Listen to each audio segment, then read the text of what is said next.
দেশ বিদেশের সর্বশেষ স্পোর্টস আপডেট নিয়ে বিয়ন্ড বর্ডার স্পোর্টসের নিয়মিত আয়োজন sports bulletin powered by Netex internet. আর এই আপডেট নিয়ে আপনাদের সাথে আছি আমি সুমাইয়া জাহান সামান্থা। চলুন দেখে নেই আজকের স্পোর্টস আপডেট।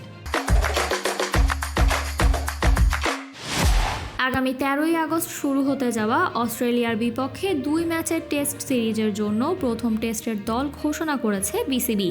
দলে ফিরেছেন সৌম্য সরকার ও জাকের আলী অনিক, আর চমক হিসেবে জায়গা পেয়েছেন পেসার মুশফিক হাসান। এছাড়া নাহিদ রানা না থাকায় পেস আক্রমণে দলকে নেতৃত্ব দেবেন তাসকিন আহমেদ। কমনওয়েলথ গেমসে মাইকেল ইনোইনোকে হারিয়ে ছেলেদের 55 কেজি ব্যান্টামওয়েট বিভাগের কোয়ার্টার ফাইনালে উঠেছেন বাংলাদেশের বক্সার রাকিব হোসেন। জয়ের পর রাকিবকে তাৎক্ষণিকভাবে পুরস্কৃত করেন বাংলাদেশ অলিম্পিক অ্যাসোসিয়েশনের মহাসচিব জোবাইদুর রহমান রানা। আগামী 2 আগস্ট বাংলাদেশে প্রথমবারের মতো অনুষ্ঠিত হতে যাচ্ছে world archery Asia presidents challenge cup. এ প্রতিযোগিতায় অংশ নেবেন 17 দেশের মোট 70 জন আর্চার, যেখানে অংশ নেবেন বাংলাদেশের 8 জন আর্চার। ফরাসি ক্লাব মেটস ও নেদারল্যান্ডসের ফরচুনা সিতারদের একটি প্রীতি ম্যাচে দুই দলের খেলোয়াড়দের সংঘর্ষ থামাতে গিয়ে মাথায় গুরুতর আঘাত পেয়েছেন নারী রেফারি মাথিলদে দেমোসে।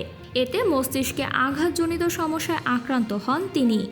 নতুন নীতিমালার আওতায় 11 বছরের কম বয়সী ফুটবলারদের জন্য হেডিং নিষিদ্ধ করেছে ইতালির সিরিয়ার ক্লাব কোমো। এর ফলে কর্নার কিকের ক্ষেত্রেও বল বক্সে তুলে দেওয়া হবে না, বরং কর্নারের পরিবর্তে মাটিতে থ্রো-ইনের মাধ্যমে খেলা শুরু হবে। এমনকি শুধু ম্যাচ নয়, টুর্নামেন্টেও একই নিয়ম প্রযোজ্য হবে।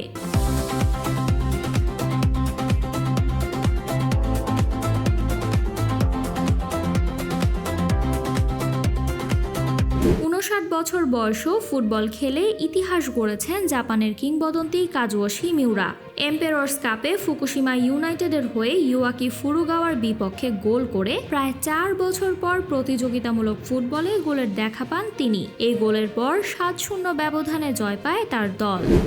তৃতীয় টি-20তে জিম্বাবুয়েকে 35 রানে হারিয়ে 3-0 ব্যবধানে সিরিজ জিতল ভারত, যেখানে 193 রানের লক্ষ্য তাড়া করতে নেমে 7 উইকেটে মাত্র 157 রানে থেমে যায় জিম্বাবুয়ে। আগামী 29 জুলাই শুরু হতে যাওয়া মেজর লিগ সকারে খেলবেন না লিওনেল মেসি। তাকে ছাড়াই দল ঘোষণা করেছে MLS কর্তৃপক্ষ। আর্জেন্টিনার হয়ে 2026 ফিফা বিশ্বকাপের অভিযান শেষ করার পর বিশ্রামে থাকছেন তিনি। প্রাক মৌসুম প্রস্তুতি ম্যাচে নিউজিল্যান্ডের অকল্যান্ড এফসিকে 2-0 গোলে হারিয়েছে টটেনহ্যাম হটস্পার, যেখানে একটি করে গোল করেন ডেন স্কারলেট ও রিচার্লিসন। জিম্বাবুয়ের বিপক্ষে টি-20 সিরিজে দারুণ পারফরমেন্স করে সবচেয়ে কম বয়সে আন্তর্জাতিক ক্রিকেটে সিরিজ সেরা হওয়ার বিশ্ব রেকর্ড গড়েছেন ভারতের 15 বছর বয়সী ব্যাটসম্যান বৈভব সূর্যবংশী। 3 ম্যাচে 2টি 50 সহ 151 রান করে এই কীর্তি অর্জন করেন তিনি। এছাড়া এর আগে সিরিজের প্রথম ম্যাচে সবচেয়ে কম বয়সে আন্তর্জাতিক 50-র রেকর্ডও করেছিলেন তিনি। এই ছিল আমার হাতে থাকা সর্বশেষ স্পোর্টস আপডেট। নিয়মিত স্পোর্টসের সব আপডেট পেতে কানেক্ট থাকুন আমাদের সাথে, আর বাফার ফ্রি ইন্টারনেট পেতে কানেক্ট করুন নেটেক্স ইন্টারনেট। এছাড়াও আমাদের সাপ্তাহিক cricket analysis show the analyst angle এবং football show football freak show দেখার আমন্ত্রণ জানিয়ে বিদায় নিচ্ছি আমি সামান্থা। আরো আপডেট পেতে সাবস্ক্রাইব করুন আমাদের ইউটিউব চ্যানেল এবং ক্লিক করুন বেল আইকন। ফলো করুন টিকটক ও ফেসবুক পেজে।